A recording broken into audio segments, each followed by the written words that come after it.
Welcome, everybody. It's Friday, and it is my pleasure to be hosting again the Rockstar Interview of the week. And we are so excited to have Annalie Glazen from Glazen Homes from Berkshire Hathaway Home Services in the professional realty, literally in my hometown. And not only are you a great friend of mine, we've worked together over the last, years and years. And thanks for being here, Annalie. Yeah, thanks for having me. I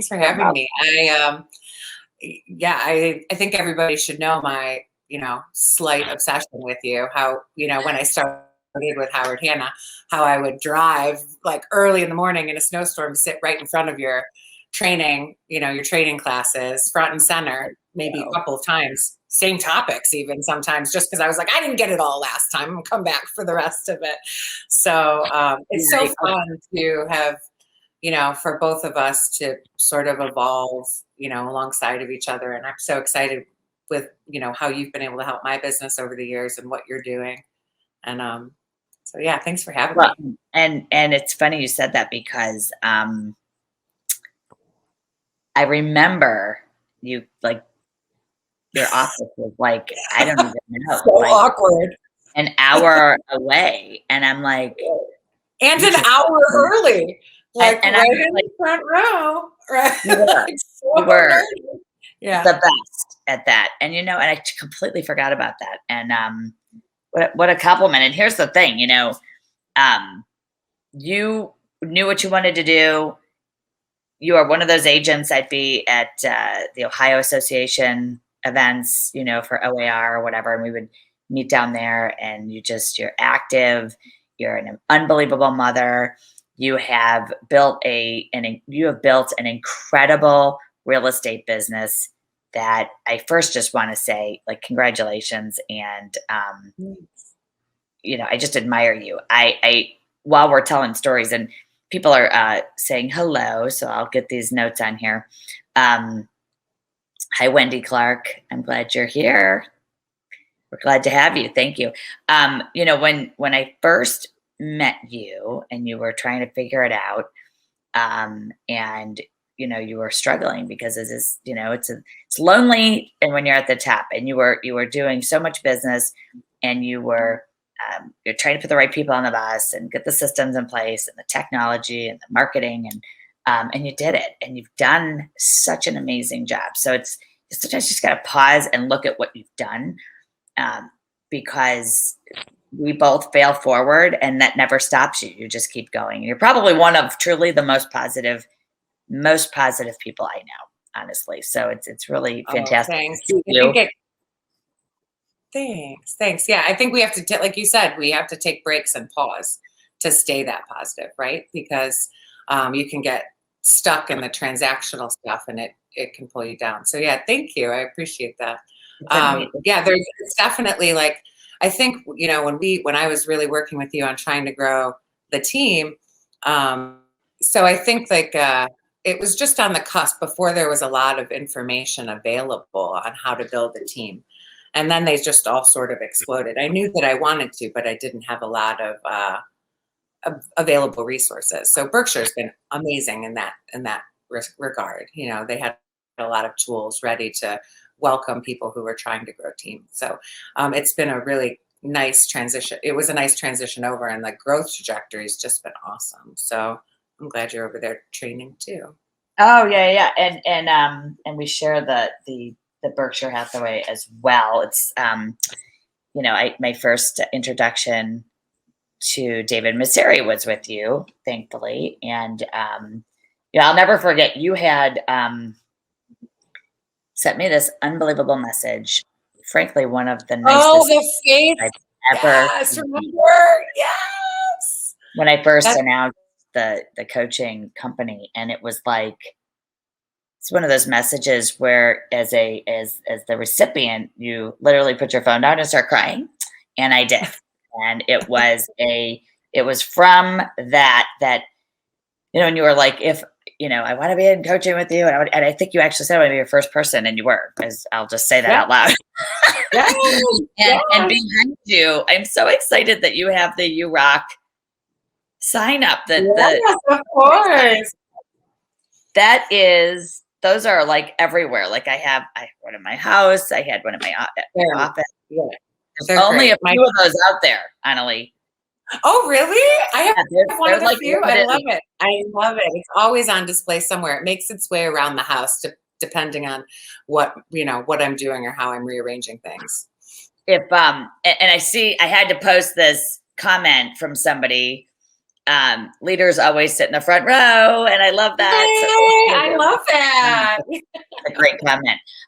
To our listeners who are out there, now that we've got a bunch of people on, do me a favor, in the comments, put your name, put the city you're tuning in from, and that will just help us know that you're on, so we can chat with you and you can ask questions of Annalie at any time.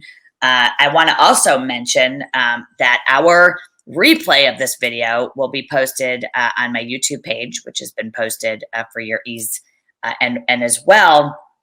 I would love for all of you to download the podcast that I just launched, and you're going to love this, Annalie. I don't know if you saw the name, but it's my marketing and digital marketing team. They all came up with the name of it, which they all said it's You Rock. I mean, it has to be You Rock. So it's That's You Rock You Rock, with Sherri Johnson, a real estate podcast.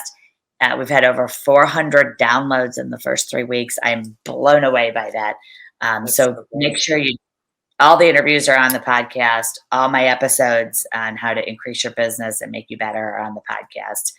I think I had David Knox on a couple weeks ago. Were you on for that? Yes, I was. I really liked it. Yeah, he's great. Yeah. He's fantastic. Such a storyteller. He is so funny. My face hurt. And I was like, I couldn't ask questions because he made me laugh so hard. But let's go back to, so tell the folks, we're both in Cleveland, Ohio, obviously. You have managed to increase your average sale price to close to 400. I know that right now we're in an environment where it's tough to manage client expectations right now, because some people think their house should have more offers on it, right? And we're listing houses that don't get those offers, and expectations are high, and then disappointment's higher. We have homes that, buyers that are having a hard time, and they're missing out on homes, or they can't compete in managing buyer expectations. So I just want to ask you,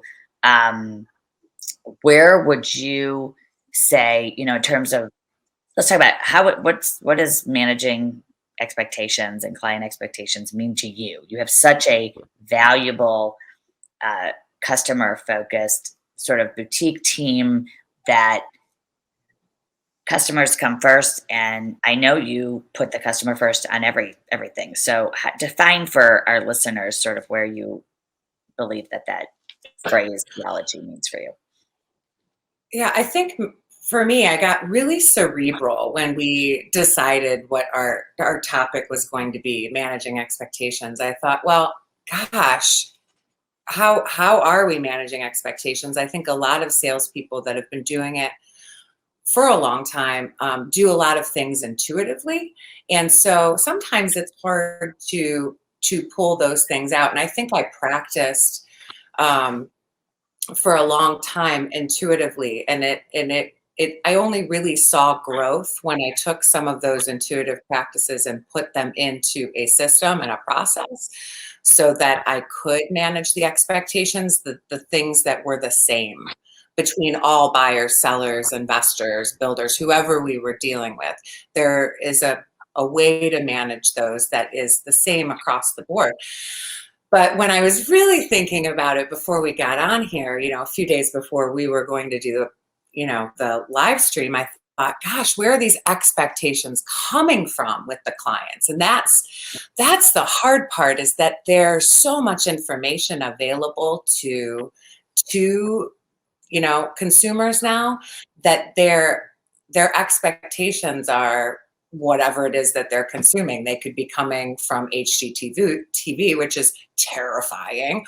They could be coming from Zillow and Zestimates, and also terrifying. They could be coming from like what their neighbor sold for, which is, potentially a comparable, potentially not a comparable at all. It's, their expectations are being set by what they're consuming. So for me, I was like, all right, well, how do we manage that? How do we take that information and put it into a process so we can understand what we're dealing with in the first place? Where are they coming from, so that we can start from their level of understanding, I love that. buyers or Yeah, I love that you just said their understanding by what they're consuming. right, right, because You that's what believe in we're, their consuming. yeah, So because that's true. what it is. It's how, I think it's how we all, have our, anything that we understand from the from what we're consuming on that topic, and we either go deep down into that and really understand it, or we just understand the surface of it and regurgitate that as truth. And it can be applied in so many different spaces other than just real estate. Absolutely. And I think so, I have courses on, how do we manage expectations. I believe that what you just said is like we typically agents will manage expectations in real time. So Yes, as yes, it's and you're happening, doing it right, right. we're doing it as it's happening instead of Mhm. before it happens, where we can take some of the fear, some of the anxiety, a lot of the fear and anxiety out and have people like, you know, s- kind of bring it down. Somebody just made a comment that we don't actually train agents to set expectations. And it says incredibly important skill. I don't know who this is. So do me a favor, whoever just wrote that, just leave a comment with your name so I can say hello to you. But you're right. It's hard to, um, you get your license and it's like so transactional based that I think people aren't listening to the emotions that are happening in the transaction. Hey, Catherine Hollard, yay! Good to see you. Good to see you Ah, out yay, there. I love that one. No, I know. Wow, that's fantastic. So I remember um, thinking I'm going to have all these conversations with a client now before these things happen. Like, for example, this is what you can expect when we get an offer. Here's the number. Let's have the freak out now. Or let's talk about how many offers we think we really are going to get in the market we're in now. When we manage expectations, everybody's calmer and they have a much better experience. And they actually then refer you so much more business because you did such an amazing job making the transaction and the process effortless and without a vet. Um, there are ways that we can manage expectations. Do you have, uh, what would you say for agents right now who are having a hard time managing buyer expectations? They're losing out on houses. There isn't an inventory. They're not going out and finding their own inventory, which is always my solution. But what Sure, would you sure. say to people who have buyers who are frustrated or don't know how to put an offer together, agents who are frustrated in managing buyer expectations, even though we're going to talk a lot about listings right after this, because I'm big on listings and so are you. How do we manage buyer expectations in today's market right now? So Share what your I best. was saying is, I think it depends on where you're entering into the conversation with the client, in terms of how you're going to manage their expectations. How far into the process are you? Is it a new client? Is it an existing client? For me, I think the most important lesson that I learned, and once I started putting it into practice, I really saw scalable growth, was putting a process in place, a 5-step process. So no matter who you're talking to, you're chunking. This is what we're going to do. This is what you can expect. So no matter where their expectations are, you're explaining to them what they can expect. You're a little bit taking the reins, of how the conversation and the transaction is going to go. Not in a bully sort of a way, but in a way that actually calms the client, because they know exactly what they can anticipate and expect from you as their agent or advisor.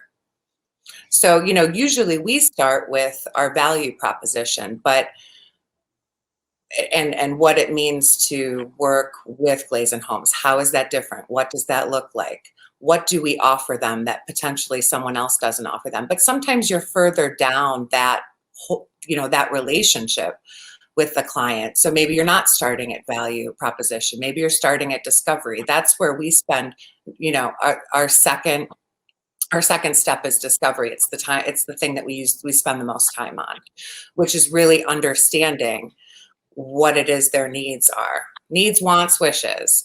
What are you trying to achieve financially? What is it that your family is looking for? Asking those open-ended questions, allowing them to speak. And I feel like I don't even really, we won't even take buyers to see homes until we've done at least a 20 to 30-minute discovery with them on the phone, in person, over a coffee, over a cocktail, so that they understand that we're listening. And we're actively listening. We're going back to them and saying, so am I hearing you right? Or we're asking for clarity on what they're telling us. So that's our second step. I think that that's the most important piece of our process. And we go back to it all the time when maybe we're not meeting clients' expectations. Well, let's go back to what we talked about during discovery. I understood your goal to be this. Where did I misunderstand? Or tell me more about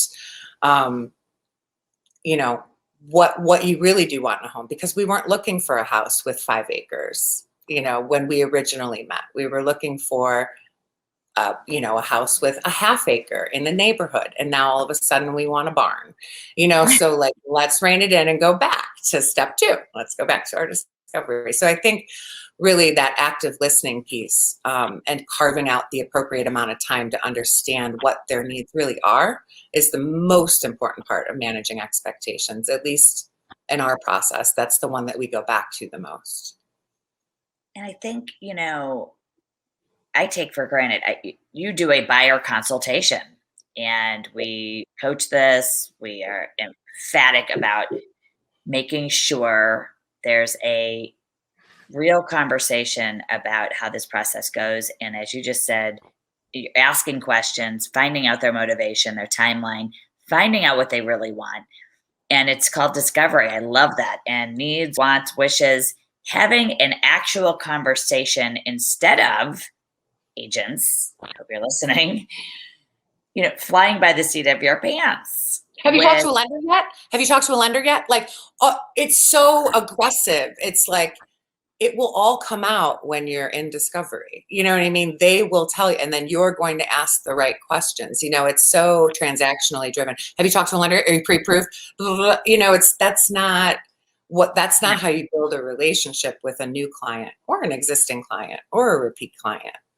And when you think about it, how professional is it to have a real, true conversation, buyer consultation meeting for 20 or 30 or 40 minutes or an hour, whatever it takes?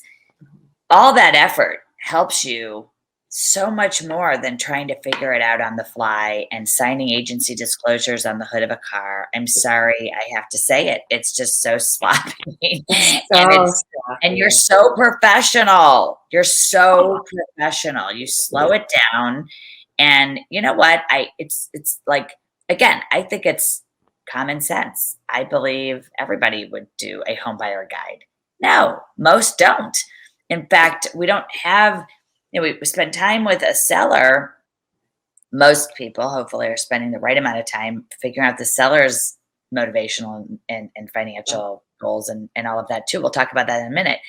But I don't see it happen on the buyer side. And I think it's a disservice to the consumer. And I love that you do this. And I love that you take the time to slow down. I mean, it's funny because you have really high energy, but you also are like in a chill, methodic method of communicating.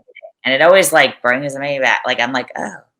I know. That's what I love being around about you. That's what I love about being around you, is that your energy is so high. And I'm like, oh, it's just a great it's just a great mirror. I know I can sometimes be too chill, but I don't know. It does for me.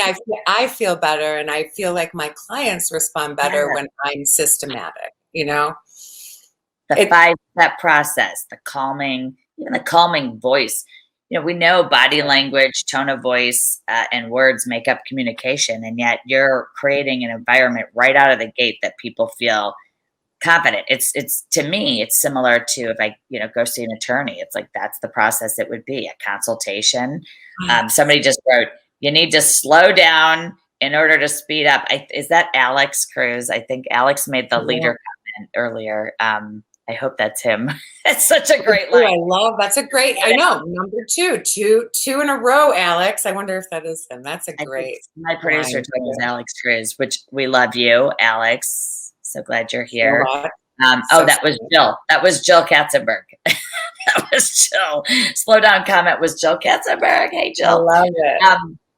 So somebody has a comment here. I have a buyer come into the office for a consultation before showings. Very detailed and managing expectations about me, the market, the seller, the lending process, letting them know how we will remind them and explain each step as we go. Wendy Clark, and I think Wendy is coming in from Tucson, Arizona, with Long Realty, one of my favorite companies, a Berkshire affiliate, and Long Realty. Love Rosie Coberline and your whole team there. Thanks for joining us. When we are talking about managing expectations, I think too, we don't really stop and think about what's going on for the client. And you do that. We do. We have this thing that we'd rather take a slower approach to get ahead, as Jill just said. Like you actually would rather provide information, let them make a decision that's in their best financial interest. I'm reminded of I think it was the line that you wrote me back that closed like a $600,000 sale. Do you remember this? And I know exactly where you're going. Yes, I'll jump in when it's my turn. I do remember that seller that it wouldn't sell or something. Tell that story, because I remember this. It was pure gold that you wrote me. Yeah. You said pure gold, and it was a line. Wasn't it I'm more offended by the 17 other houses showings we had. Oh, right. That's exactly it. I'm so offended. We're not. I'm so offended by this offer. That's what it was. It was a $600,000 house. It was a relocation. I'm so offended by this offer that they got. And what did you tell me to say to them? You said I would be more offended. I'm more offended by the 17 showings that we had that didn't write offers on your house, and that deal pure gold. Shut that down. And I was like, I know it works every time. It works every time. But there's a point in case. It's like case in point. I mean, here's what happens when we have agents who over mirror their clients. And guys, gals, we do this because we want, as human beings, we want to look good and be loved and be liked and be cool. We want people to like us. And so when, I always say bad news isn't bad news if it's delivered on time. Having a conversation with a client before they're offended is so important because they know what to expect. I'd rather tell them, hey, you might get X percent, 92% of an offer price. Now, right now, we're getting multiple offers. It's not really the environment we're in right now, but it's going to go back. And when it does, agents who say, I agree with you, I'm offended too. That style of consulting, if we're in an advisory role, doesn't help. The agent who says, I'm offended too. Well, really? Because you didn't do your job and help them understand that the offer is coming in at a certain price. It doesn't mean that's where we end. And so I think the over mirroring of clients is I totally agree. Practicing self-protection. I 100% agree. I think that we get caught up in the emotion of of trying to convert or sell ourselves that we move away from our process, which just takes, like what you were just saying, when agents are offended too, you just stay removed from it. Our third step are recommendations. We're going to tell you where we think you should position your home. We're going to tell you what homes we think meet your needs. Let's take a look at these opportunities. We're going to tell our investors, this is the community I really see growth in. We are taking a little bit of the emotion out of it. We know that there is emotion woven in to any real estate transaction for the most part. When we're just talking about buyers and sellers exclusively, there's usually emotion. But if you can understand what their needs, wants, and wishes are, and then make recommendations based on data and your own knowledge and wisdom, it takes a lot of that away. So like you said, it's setting them up to understand. We're still making recommendations to sellers like, are we entering into this in a eBay style real estate capacity? Are we listing it well below so that we can see how far we push it up? Or, we're making recommendations based on what's happening in their micro market around them, and then letting them be our partner in making those decisions so that we can say, we decided to do this together. This was our recommendation and you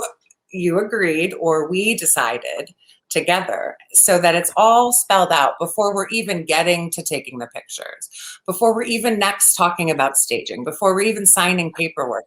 We're making the recommendation. We're still in the are we aligning phase. At that point, you usually have them, in my opinion, because you're going back with a recommendation, you're going back with a plan, a proposal, and they see you as a true professional or an advisor at that point. And they're making, and a partner, you have all of that done with them, the partnership and the advisory piece. And, that once we started to systematize that part of our business and identify what we were doing intuitively as good salespeople, we were really able to grow our referrals and grow, everything, really get the listing appointment every time when we went on it, really convert the buyer every time we had the opportunity to get in front of them. And I didn't say this, but your numbers, you're doing well over, 15, 20 million the last I saw, maybe more. Correct me if I'm wrong, but I know we were right around 25 last 25 million. Last what? Last year. Oh, okay. And we're about 14 or 15 now. It's unbelievable. I'm beaming with. And here's the thing, I don't follow my numbers the same way some of the people that you interview do. I really am passionately engaged in what I'm doing and how I'm doing it. And I know that the numbers are increasing every year, but I know some people don't agree with that type of business model. But for me, it's more important that I'm at 150% with every client every time, perfecting my practice. I know that my systems are working and that it will grow from there, and has continued to grow now that we have put those in place. So, yeah. Yeah, I think that's really, I admire agents who, both ways, being healthy obsession with their numbers and driving them, or having the inner drive and just knowing that it will follow because of what you're doing. And yet the consistent growth Right. you've had and increase. I mean, you've done it all, right? You've had the growing pains of being, literally starting a team from scratch. You have, I love your style. I love the boutique. I love the real 150% focus on the client when you're with the client. And I think that's paying off. The first one, it was discovery, recommendation. And what was the other one that I don't have? Oh, well, the first was value proposition, how it's going to look working with Glazen Homes and what makes us different. Discovery is our step 2. Yeah. Recommendation or proposal is our third step. And then negotiations and actionable items. That's where we're moving into finding the house, writing the offers, negotiating terms, and helping. And then that section can then also be chunked down and framed out for them. So you're framing, for me, it was teaching the agents and practicing myself all the time, framing what to expect next in each of these moments that we were in an advisory capacity. We're framing, it's calming them, they know exactly what to expect. And then there's another piece of it that comes in too, is what type of client are you working with? You know, there are different social styles of buyers and sellers like that, and the way that they receive information or want to receive information is different. Identifying that in discovery, not out loud, but to yourself, is really important when you get to the actionable phase, because the actionable step, because some people might only want emails. I have some people that tell me, I just want to know, like, when we get an offer, send it over. This is my bottom line. Make sure we get that. You know, they don't want to be really engaged. And some people need to talk for an hour at 9 p.m. And you're like, no, we're not going to do that, Mr. Smith. We talked about that in our value proposition and setting expectations about my time. You know, like we did that. That was number one. We are not going to talk for an hour at 9 p.m. That's so important, because so many agents, I feel, overservice because of the feeling of, I have to answer every call.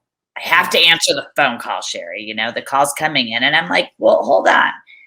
If there's not an offer and that's a seller calling, and you're in the middle of prospecting for new business, or in the middle of whatever you're doing, you could be with your family, your kids. If it's not urgent and it's an unplanned call, it's okay to let it go to voicemail, and then, you know, call them back or set expectations. These are the 2 days a week I'm going to call you, versus play defense all the time and have those weird calls coming in and then taking them for, you know, and then it sucks life out of us. Right. Good on your next appointment. I mean, that's just crisis managing as far as I'm concerned. And it's just my favorite thing that you taught me, and everybody, and I use it all the time. And I always give you kudos for it. I never use it like it's is it, you won't even know it's coming out. And it's other people have said it too, but I heard it first from your mouth. And really mostly just from your mouth. Is it important or is it urgent? And it was so important to me as a new agent to understand the difference. And still to this day, like a freaking brand new agent, I'll be in my car, like, is it important or is it urgent? Like, like making sure that, like, I'm managing my own mental health. Is it important or is it urgent? You know, like, do not jump for everything. It also doesn't allow for that advisory piece if you're just responding to every single text message, like you have nothing else to do but to talk about, you know, if we know the room dimensions of the house, like you can take those measurements at the inspection. You know what I mean? Like there can be all different levels of client needs that can get out of control, right? And knowing how to respond and when to respond, if it's important or urgent. It is so true. Is it urgent or is it important? And by the way, I think back to like how, so our clients will respond the way we're responding. If our hair's on fire, they're going to be hair on fire. If we're calm and control, they're going to be calm. I think people will vibrate at the speed we're vibrating at with our stress. And so if we're constantly in crisis mode, that's how that's going to come across, as, you know, or worse off, your client thinks you're too busy, you're not giving them the attention, that undivided, you know, attention. So how do you communicate with people? You mentioned that some people just want to text, some people, you know, how do you find text and email on emotionally driven topics? Because I mean, that's tough. You know, it's hard to pivot on a text. It's hard to really hear people's voice tone and emotional position where they are maybe a little overly emotional on something. Do you finally just say, hey, we have to move this to a Zoom call, or I see you in person, or how do you handle it? Yeah, I'm pretty intentional with communication during discovery. I'm very intentional about understanding how they like to be communicated with. and I'm taking notes, and then all of those notes go into what I heard during our discovery into an email for all of us to have as clients and an agent. Like, this is what, if I missed anything, please add to it. But that is one of the things that is in that follow-up email, which is what I understood is that you would prefer to communicate via text. You would prefer to meet in person. You would prefer to get on a phone call. All of that is part of what we do during that session, because I've learned that everybody wants something different, and also they lie and they say they want one thing and then they also really want this Yes, other thing. I So agree. just asking outright how they prefer to communicate is something that they may have not even thought about, and it gives them an opportunity to stop and say, how do I want to communicate? And understanding, like, if somebody is a driver or an amiable, and really bringing in sort of that DISC analysis, you're going to understand how they're going to receive information too once you identify where they are, as a, as a potential client and a social style. So after you get the listing and you talk about discovery, you do your value proposition, you talk about discovery, recommendations and proposal, negotiation and action items, and you said people lie, or you find out they don't want to be text only, they would rather speak, but at the beginning they thought it was easier, right? Because it's easy to say, meet me at the house, or factual information on text is super easy. And then it sort of turns upside down when it doesn't work. You have to identify that. So you shift gears, and once Obviously, if someone tells me that they want to communicate via text only, or that really works for me and I work all day, if there's again, is it important or is it urgent?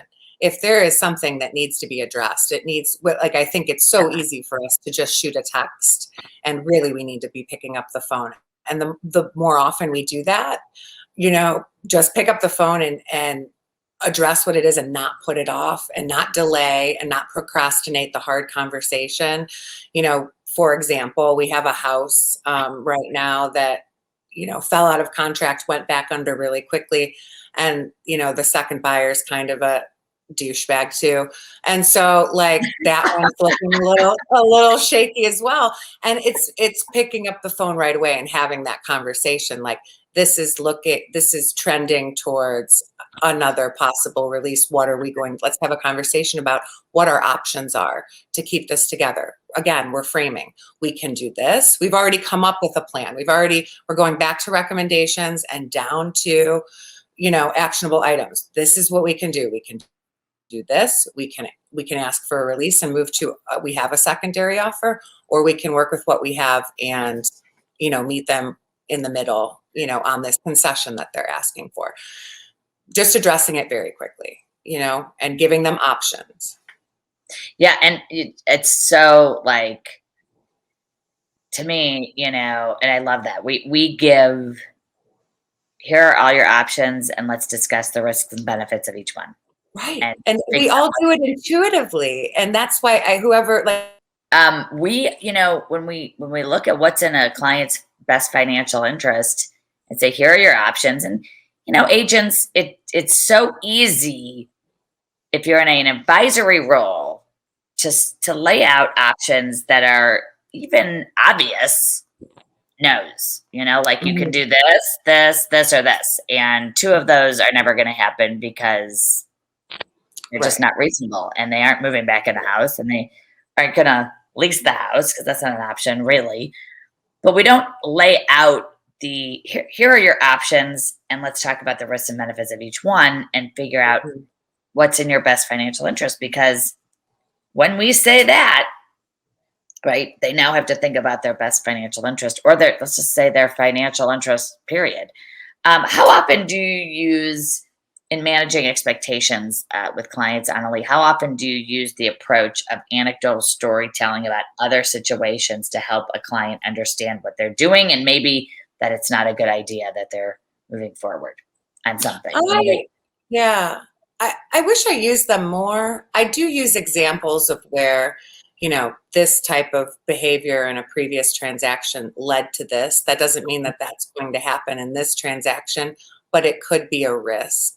Um, I love people who story tell professionally, but I don't have any good fables or anything like that. Like I don't use that as often.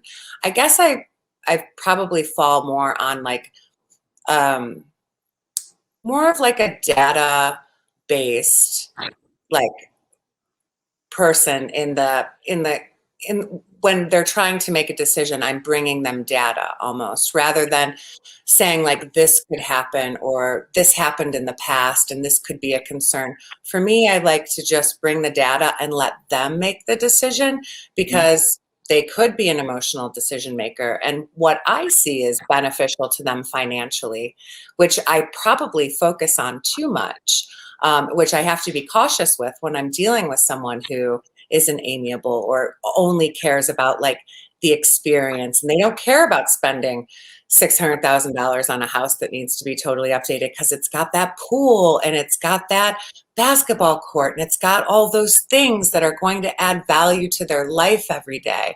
And I'm Uh-huh. like, oh, no, a pool was only good in 2020 when everyone was on lockdown. They're good. No, I feel like when, one of the newscasters on one of the big Right. shows says, "Okay, we lost them," and oh, and they were back. So, I'm so, so, sorry. no, no, and I love. Here's what I love. I heard you earlier use the terminology "we" versus "you," and I think that's on purpose. I think that's intentional. I think it's an effective way to, when we talk to people, and we point at them with our words, right? Sometimes I hear agents say, "Well, you did this and you," and it's like they are hearing, you know, the you. And I think we is we're in this together, we're partners. I heard you say we, and I don't want to gloss over that because I Mhm. think it's a very it's on purpose, and it really is effective because it helps a client. Number one, you're positioning yourself as a partner with them, and you're not talking Mhm. at them with, the you statements that I think sometimes we just don't realize. I don't say them. I know you don't say them, but I think any of you out there listening, it's almost like when people say, my line where I say we're practicing sales prevention when we use the possessive pronoun. I'm not going to let my buyer or my seller, and it's like, okay, well, we are still on the phone together, and you haven't called them to find out what they really think about this uh, topic or this situation, or this home inspection repair or whatever the case may be. We're tending to, that possessive pronoun my, I think, gets us in trouble. Replacing it with the word the, saying, I'm going to let the client, the buyer, the seller, allows us to be an agent to another agent and be facilitators and actually keep that deal together, as opposed to like getting in the ring with Mike Tyson or going in a courtroom with the possessive pronoun my. When agents Mhm. hear this, they say, "Oh my God, I do that all the time." And I'm like, "I know you do, because that's just how every realtor talks sometimes." Mhm. And most of the realtors tell me it's because, well, I want them to know that I would treat them the way I would my own kid or my own child. And I'm like, but that's not what they want. They actually want you to put the deal together, or they want you to keep the deal together. And these are just small ways of practicing what I always label as sales prevention, because we're getting in the way of actually keeping deals together or putting them together based on how we're talking, or texting. How do you manage client expectations when you've got different personalities on the other side of a transaction, whether it's the other client, the buyer that you're listing, the buyer's demands, the other agent? How are you managing everybody's expectations, including those that aren't your clients?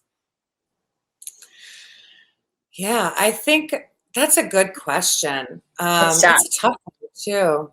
Yeah.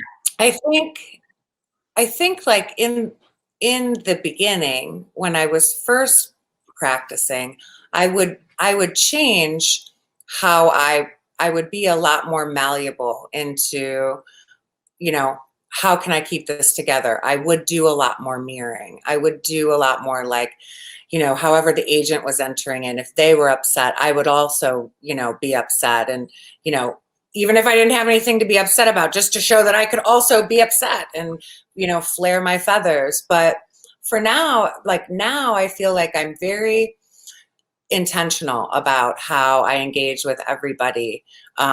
It's professional, and it's in good spirits, and it's, I'm happy to be working with you even when there's a problem.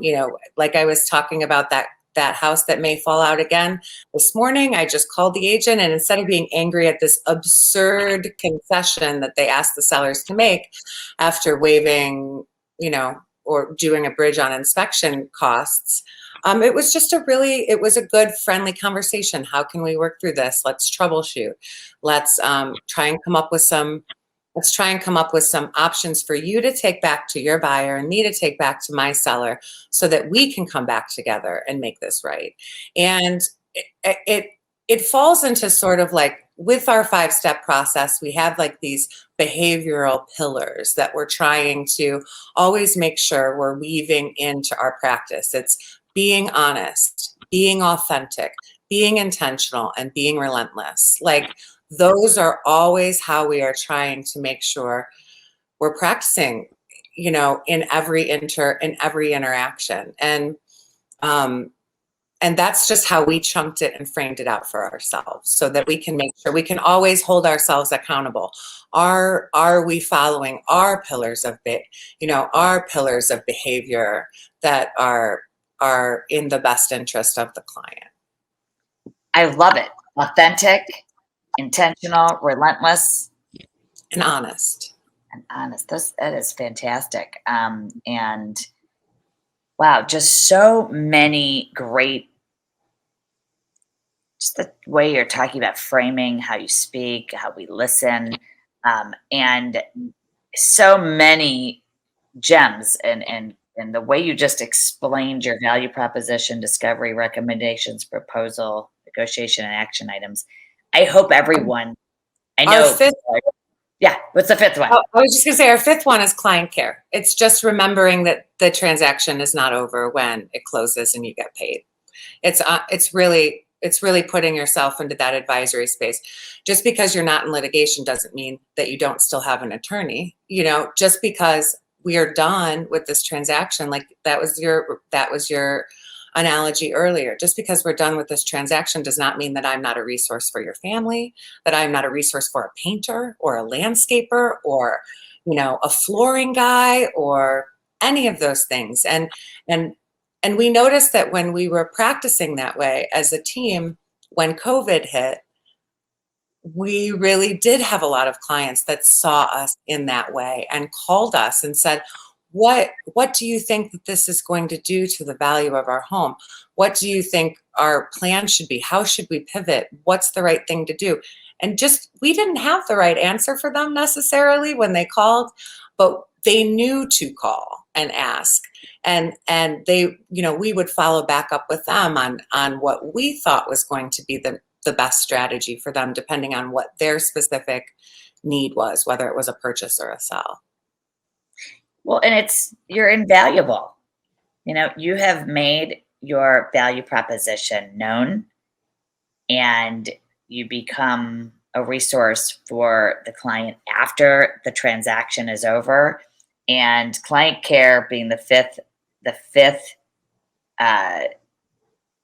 what did you call these? The not stages. A repeatable process, basically. It's just our repeatable. When you think about that, like, how do we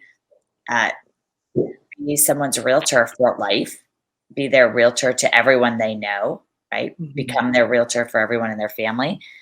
It's such a fantastic model. And I'm excited because we have a lot of people on here today. Plus this will get thousands of views after it's over and out in the podcast and on YouTube.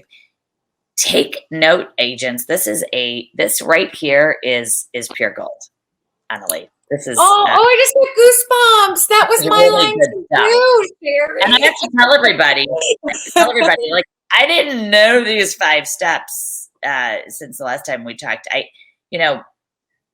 You're so professional and you're so authentic. And I think that's what everybody who knows you loves about you. You are the real deal, and you deliver, and you are honest, and you are beyond all those things, but you deliver an experience, and it's not just a transaction, and it's not driven by a financial gain. I think it's really admirable. And it's no wonder you're so successful. It's no wonder you're a leader in our company, at Berkshire Hathaway Home Services Professional Realtor. You're a leader. Every year you're getting one of the core service awards. It's not a surprise. You are a leader. Your people want to follow you. People want to emulate you. And I'm so excited that you spelled this out, because we talked about topics and this one just immediately resonated for both of us. And I thought you're like perfect to talk about managing client expectations because of the way that you do it. Had no idea where we're going to get this. This is like fabulous. And if you're an agent out there trying to, deliver a better experience for your clients and get more referrals, this is right here. This is the step-by-step action items of how you can do that. And the process might be different for other agents. That's just ours. But I think I think it can be applied. We've used it even with investors, and we've used it with builders. And it seems like there's always ways to tweak it, but it seems like it's worked with every client type, pretty well. So take it. I'm glad you talked about DISC too, because if you haven't done the DISC profile for yourself to figure out what your DISC personality types are, take it. Go to TonyRobbins.com and he's got it right on his website. DISC helped me as an agent. It still helps me dealing with clients, buyers and sellers. Know, who are we talking to? If you're talking to a scientific professional or a financial person, all they want to talk about is price per square foot. They don't want to talk about entertaining. They may be married to someone who is an entertainer or an influencer or a person who wants to entertain, and that's a social. If we're talking about a high driving, business owner, it's going to be a different conversation. I don't talk as much, right? I get more to the point and faster with my points of what I'm going to say. And you can, that adage of like, treat people, the golden rule of treat people the way you want to be treated. I love the platinum rule, which is treat people the way they want to be. And it's so important that we speak to people the way that is most effective. And it sounds like you figured that out really well. What would you recommend agents stop doing and start doing? This is a question I always ask people. Ooh, I should know that this is something that you ask, and I'm not prepared. I know you're on all our shows. Something that they stop doing and start doing. I would say in any part of real estate. Any part of real estate. So I would start trying to frame everything, every opportunity you can. And I practiced on my kids. This is what we're doing next. We're doing this, we're doing this, we're doing this. The more you can practice framing, the more organized you're going to feel in your business too. And then the more organized you're going to be able to present yourself to the client when you're framing. There's actually studies done that people's brains actually feel better when things are organized, when they're spelled out for them in order. So, you are doing something that feels better for most people's brains rather than all spinning around. And so I would say start trying to frame, start trying to chunk everywhere you can. And then it just starts happening naturally, and you'll find yourself doing it, with your partner. All right, so this is what tonight looks like. You're going to get the stir fry started. I'm going to get the laundry in, and then it just starts to happen in everything. Stuff that I would stop doing. That's a really good question. I guess I would say that I would stop responding quickly to a text or to an email or to a voicemail that perhaps pissed you off or rubbed you the wrong way, and decide how you want to respond. Decide how you're going to be intentional with your branding message, not just with clients, but with other agents that you are going to have to work alongside of for years. Yeah. So exactly. Be intentional about your words. Figure out what is your brand and bring that in every engagement that you have that is real estate. And, it's funny because as you were saying that, I keep hearing the word pause. It's okay to just pause and say, I'm not going to respond to this right now. I'm going to give it a minute. I don't want to mess it up. And in fact, I often say it's better to let something take a little bit longer, but have it done the right way. Whether Hmm. that's picking up the phone. We do this thing. I use one sentence, and I forget who taught me this, and it was like one sentence said with different voice pronunciation. Yeah. It's the same sentence. I asked Jim to call Sue. Well, I could frame that as I asked Jim to call Sue. Hmm. Somebody else called Sue. I asked Jim to call Sue. Well, he didn't call, he emailed. And then finally, I asked Jim to call Sue. And it's like he didn't call Sue, he called somebody else. And so all those misinterpretations of the same Oh sentence yeah. Hmm. in the That's text me. is being read. We had one, I'll never forget, it was like 350, no closing costs. And so the seller said, sure. And then Right. what happened, they came to the closing table, Annalie, and they Thinking said, they weren't paying any. Yeah. costs.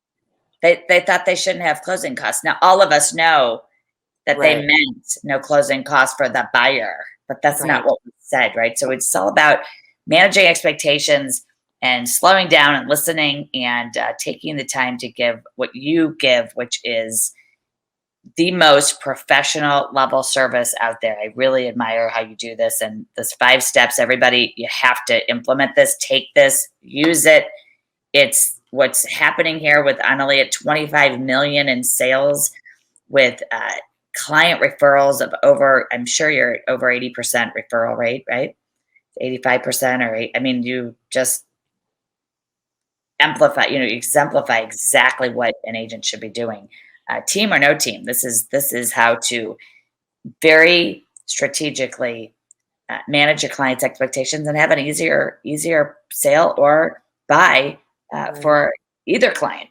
Um, awesome, and I love how you kept saying frame because it is how we advise people. You also said earlier that you what you were saying was you need somebody, they want somebody to take charge. And as soon Mhm. as you said, guide them, and you were using other words, and I'm thinking take charge because who's leading the transaction? You are the client. Right. And a lot of times people are drugged through by a bully transaction or by a bully client who's like, I hate to use the word bully, but like the client who's overly demanding, who's not being Right. reasonable. And it's It like, is. Right. They so think the that way they to know say what's this best. is unreasonable, here's how we're going to do this. And you just said it Mhm. a couple times. Here's how the next step is going to go. Here's what we're doing next. Very, very in control and of utmost professionalism. So it's just great. Great to see you. Yeah, it was super Congratulations. fun. It was super fun. Thank Congratulations. you. You've been with me through the whole journey as a friend and as a professional resource. So, like, let that be noted. I appreciate all of the stuff that you've, like, Right. all of the wonderful things that you say. And I'm always so, like, weird and squirrely about accepting compliments. But, like, when I think about it, you've been there as a personal and professional resource the entire time I've been licensed. So, you're in all of this. So thank you for the kudos for coming up with this, but I wouldn't be here if I didn't have that, with you. So thank you. Well, it's you did all the heavy lifting and you keep doing all the great heavy lifting. Will you come back again? I hope. Girl, yes, let's do Okay, this. Yeah. awesome, Yeah. awesome, and, you have just hit it out of the park. Everyone, enjoyed this, I'm sure. If you have any, comments or you wanna reach Annalie, if you're out of state and you have referrals for this area, Glazen Homes and Annalie's, information, find her on Facebook, follow her, ask her to connect in Rockstars in Real Estate. That's why I have this group, is to help all of you network with each other as well as refer business to each other. And don't forget, download the podcast You Rock with Sherri Johnson, a real estate podcast. Join us every week. We have a great lineup of fantastic guests coming on for Rockstar Interview. Again, industry experts, icon leaders in the country, as well as top agents like Annalie. Annalie, I can't wait to have dinner with you and I see. know. I was just like, let's get out. When we get off of here, let's plan supper. We'll That's what do I that. really We'll do that. And everybody, I'm offering a free month of the newest product that just came out, Playbook by Sherri Johnson, which is a monthly. It's an online and monthly live coaching product that we just launched. I'm so excited. It's called Playbook, and it will give you access to Sherri Johnson Academy. You'll get your first month free. It is only $99 a month, and it's a subscription based. You can cancel anytime. The link is right here. Go to sherrisfreeplaybook.com. Your first month is on me. I do the live coaching once a month. It's fantastic. We'll take your business and grow it. Yeah, it's awesome. That's cheap too. You have so much value for $99 a month. I'm kind of like, whoa, that's amazing. And they get you. Well, and thank you, because it's once a month, and it's not, we have obviously our coaching program that we hope people join eventually. But right now, people during COVID, Annalie, this was a great, service. Everybody just jumped into. We finally have launched it, and now it's. I'm in. I'm like, I'm in for the whole team. I'm like, I know. That's right. What I know you have, all the information you have. I'm like, I'm signing up immediately. Not all of it. Yeah, it's about. I think it's 15 courses. It starts with each month. You get a new course. Good. You get live coaching and Q&A with me, so it's interactive. Yeah. It's in a large group setting, but it's fun. And, again, first month's free. There's anyone in coaching with us has access to this as well, but it's not the entire library of all the coaching. You don't get one-to-one coaching, which comes, with a coach, actual coach. Pauline and Wendy, thank you for your kind words. Enjoy your weekends. We're glad you were here with us. Annalie, I just love you to death. I think the world of you. Me too. Enjoy all of this. Keep doing it. Keep adding value. Keep shining. You are in a class on your own. It really is fun. You and David and I have to get together too. I love when I know. Such a great broker. We're so lucky. I just adore him. Yeah, I know. I think he's coming up in a couple of weeks. He is. I was just texting him. He's next week, I think. I'm so excited. Hey, David, we just announced that. So he's going to get me. But you know what? Let's get, we'll have you back on the show with other topics, and because your marketing is really on point too. So we'll have you back. And we've got a lot of other fantastic topics and strategies, best practices that you use. So big kisses, big hug, and I'll see you in person very soon. And everybody, thank you for joining us today. I'm Sherri Johnson. You rock. I'll see you on our next episode of Rockstar Interview. Take care, everybody, and let's go make it happen. Have a great weekend. Thanks. Thanks, Sherri.